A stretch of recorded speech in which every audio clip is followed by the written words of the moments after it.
Dans la prochaine capsule, je vais aller commencer avec toi la partie 4 bonbons. Comme un peu la partie 3, on sait que notre objectif, c'est de trouver combien il y a de bonbons dans un sac.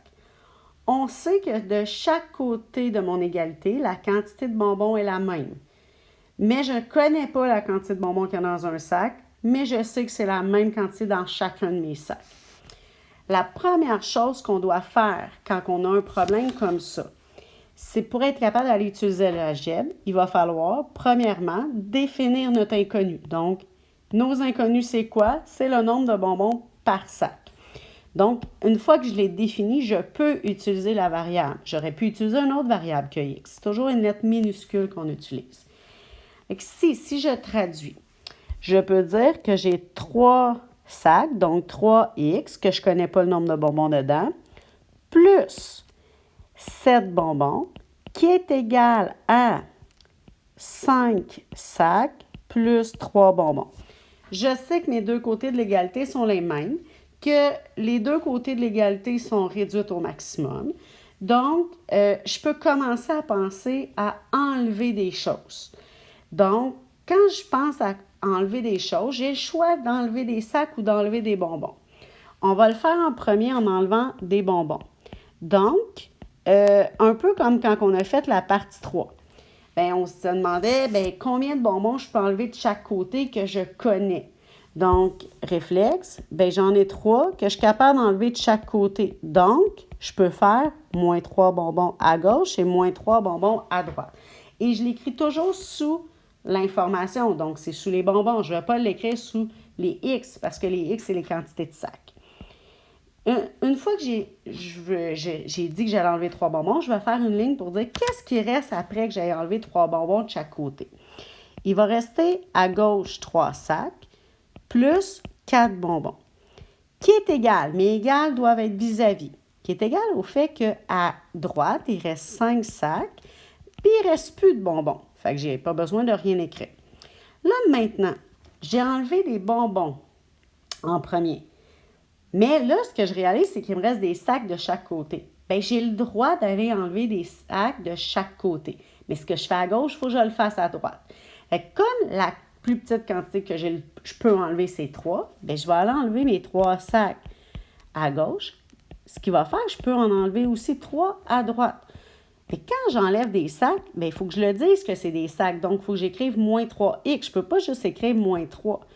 Parce que quand il n'y a pas de X, c'est des bonbons que j'enlève. Là, moi, je vais enlever des sacs. Là, je l'ai bien écrit en dessous. C'est important. Après ça, je marque qu'est-ce qui me reste une fois que j'ai enlevé mes sacs. À gauche, il ne reste plus de sacs. Il va rester juste 4 bonbons. Qui est égal au fait qu'à droite, il reste 2 sacs. Et là, moi, mon but, ce n'est pas d'avoir la quantité qui reste dans 2 sacs, mais la quantité qui reste dans un sac. Donc, je vais diviser par 2. Si je divise par 2 d'un côté, je divise par 2 de l'autre. Et là, je vais être capable de dire que 4 divisé par 2, ça donne 2. Et 2x divisé par 2, ça donne, soit je peux marquer juste x ou je pourrais marquer 1x parce que dans un sac, il reste 2 bonbons.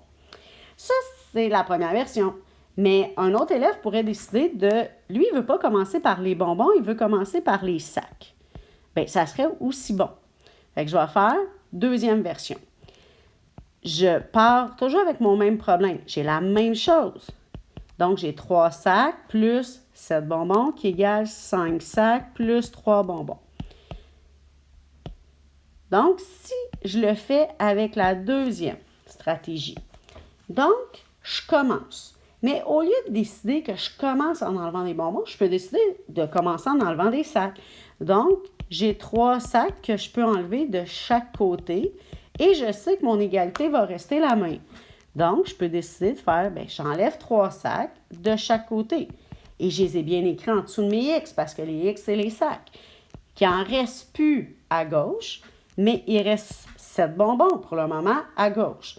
Qui est égal à 2x parce qu'il reste 2 sacs à droite plus 3 bonbons. Mais là, maintenant que j'ai des sacs juste d'un côté, ça, je suis correct. Mais c'est des bonbons qu'il ne faut pas que j'aille des deux côtés. Fait que là, le réflexe que je vais avoir, c'est de dire, là, maintenant, je vais aller enlever les bonbons que je peux enlever. Bien, d'un côté, j'en ai 7, puis de l'autre côté, j'en ai 3. Fait que la quantité que je suis capable d'enlever des deux, bien, c'est 3. Donc, je vais aller enlever 3 bonbons de chaque côté. Donc, j'enlève 3 bonbons de chaque côté. Et là, j'écris qu'est-ce qui reste une fois que j'ai fini. Bien, 7 moins 3, il reste 4 bonbons. Et à droite, bien, il n'y a plus 3 moins 3, il n'y a plus de bonbons. Fait qu'il reste juste des sacs. Et là, bien, j'ai 4 qui est égal à 2 sacs. Bien, je vais pouvoir diviser par 2 de chaque côté pour avoir la quantité qu'il y a dans un sac. Et là, 4 divisé par 2, ça donne 2. Et 2x divisé par 2, ça donne 1. Fait que j'ai trouvé que dans un sac, il y a 2 bonbons. Mais une ou l'autre, c'est aussi bon. C'est toi qui choisis ce que tu préfères. Tu n'as pas besoin de faire les deux. Il n'y en a pas une qui est meilleure que l'autre. Mais à chaque fois qu'on fait un problème comme ça, là, je ne voulais pas enlever les lignes, c'était pas ça mon but. À chaque fois qu'on fait un problème, il faut se vérifier pour savoir si on n'a pas fait d'erreur de calcul. Fait que là, la vérification. Comment on fait ça dans ce genre de problème-là? La première chose, tu vas réécrire ton équation que tu as au départ. Et là, ton objectif, c'est de vérifier si la réponse que tu as trouvée est bonne. Donc, s'il y a vraiment 2 bonbons dans chacun de mes sacs. Fait que pour le faire, bien, qu'est-ce que je fais? C'est, je vais venir remplacer mon X par 2. Fait que je vais dire, bien, j'ai 3 sacs qui ont chacun 2 bonbons. Donc, 3 fois 2. Parce que ce qu'il faut comprendre, c'est qu'un chiffre qui est collé sur une parenthèse, on sait que c'est un petit fois qui est caché. Plus 7 bonbons. Mais là, on n'est pas sûr encore que c'est bon. On va aller le vérifier. Puis de l'autre côté, bien, on se dit, on devrait avoir 2 bonbons dans chaque sac. Donc, ça, 5 fois 2 plus 3. Et ensuite, bien, on résout chacun des côtés en respectant les priorités d'opération. Les priorités d'opération, bien, on fait en premier les multiplications. Donc, 2 fois 3, 6, plus 7. Mais là, je ne suis pas encore sûre que c'est bon, parce que je n'ai pas fini de calculer. Parce que je fais juste mes multiplications en premier. 5 fois 2, 10, plus 3. Là, maintenant, il me reste juste des additions de chaque côté. Je peux faire mon calcul. 6 plus 7, ça me fait 13. Et 10 plus 3, ça fait bien 13. Donc, là, je suis contente. Je sais que c'est bon. Je peux passer au problème suivant. Et en ayant fait ma vérification, j'ai une information de plus. Je savais qu'il y avait 2 bonbons dans chacun des sacs quand j'ai résolu, mais en vérifiant, je viens de trouver que dans chacune de mes assiettes, bien, il y a 13 bonbons. Ce que je ne connaissais pas au début parce que j'avais des inconnus dans les deux.